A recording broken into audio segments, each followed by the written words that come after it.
Sejumlah perusahaan rintisan teknologi harus melakukan efisiensi dengan PHK demi terus bertahan hidup. Lalu bagaimana nasib karyawannya? Berikut adalah rangkuman data prahara bisnis startup teknologi sebagaimana saya kutip dari beberapa sumber untuk kita bahas bersama. Let's talk about it!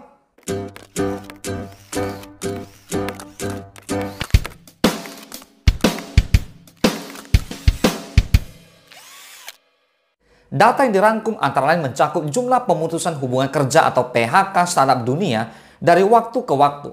Data startup yang melakukan PHK di Indonesia, fluktuasi pendanaan modal ventura dunia sejak tahun 2018, indeks Nasdaq Composite.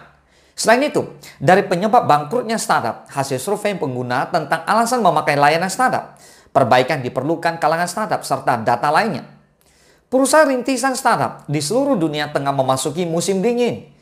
Sejumlah startup harus melakukan efisiensi dengan pemutusan hubungan kerja atau PHK demi terus bertahan hidup. Kabar teranyar datang dari raksasa e-commerce Shopee. Salah satu startup terbesar di Asia Tenggara itu tengah merencanakan untuk mengurangi karyawannya di seluruh divisi Shopee Food dan Shopee Pay di wilayah operasional mereka, seperti Asia Tenggara, Meksiko, Argentina, Chili, hingga Spanyol. Shopee bukanlah satu-satunya startup yang melakukan efisiensi dengan melakukan PHK terhadap karyawannya. Dan telah saya bahas di pembahasan minggu lalu beberapa startup yang telah melakukan PHK terlebih dahulu. Sejumlah perusahaan rintisan alias startup melakukan PHK massal ke karyawannya.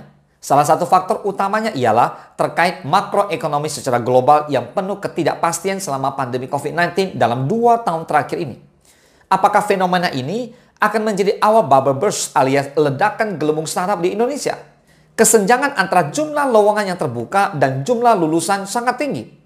Ada 600.000 lowongan muncul setiap tahun, sedangkan jumlah lulusan universitas hanya 50.000 per tahun.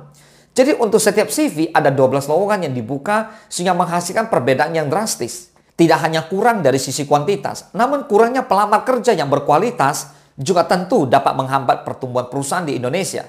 Meskipun menurut Badan Pusat Statistik BPS Indonesia memiliki populasi terbesar keempat di dunia, namun sekitar 50% penduduknya berusia di bawah 30 tahun. Institusi pendidikan lokal pun tidak dapat mengatasi permintaan yang tinggi dari perusahaan. Sehingga pengusaha Indonesia pun harus mempekerjakan orang dari negara lain yang memenuhi syarat untuk pekerjaan tersebut. Gelombang PHK massal yang kemungkinan besar akan melanda startup Indonesia dalam waktu dekat semakin memperburuk keadaan yang sudah terjadi karena COVID-19. Kementerian Tenaga Kerja mencatatkan lebih dari 1,2 juta karyawan dari 74.439 perusahaan terdampak kehilangan pekerjaan. Selain itu, gencarnya otomatisasi dan robotisasi pun dapat menambah risiko lebih banyak masyarakat Indonesia kehilangan pekerjaan dalam waktu dekat. Menurut data yang diterbitkan pada November tahun 2020 di Journal of Robotics and Control, pada 5 negara ASEAN yang diteliti, peneliti menemukan bahwa 56% karyawan saat ini menghadapi risiko tinggi otomatisasi. Tim Refocus mengajarkan profesi digital kepada orang-orang, di mana bidang ini sedang diminati pasar dan akan berlangsung dalam jangka waktu lama. Google Indonesia memperkirakan bahwa ekonomi digital negara akan bernilai sekitar 1,7 kuadriliun atau sekitar 124,1 miliar US dollar pada tahun 2025. Nilai ini 3 kali lipat dari tahun 2020 dengan nominal 548,2 triliun rupiah.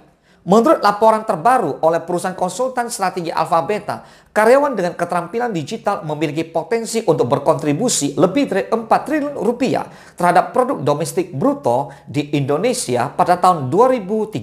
Ya, kita semua berharap prahara PHK ini akan segera berlalu, seiring dengan perbaikan sistem ekonomi global yang sangat cukup berdampak akibat pandemi COVID-19. Dan tentu saja melalui proses ini tidaklah mudah bagi siapapun yang terkena dampak PHK karena kebutuhan hidup selalu menjadi momok yang tidak dapat ditawar dalam keberlanjutan hidup. Semoga bermanfaat. Salam sukses, Dasya.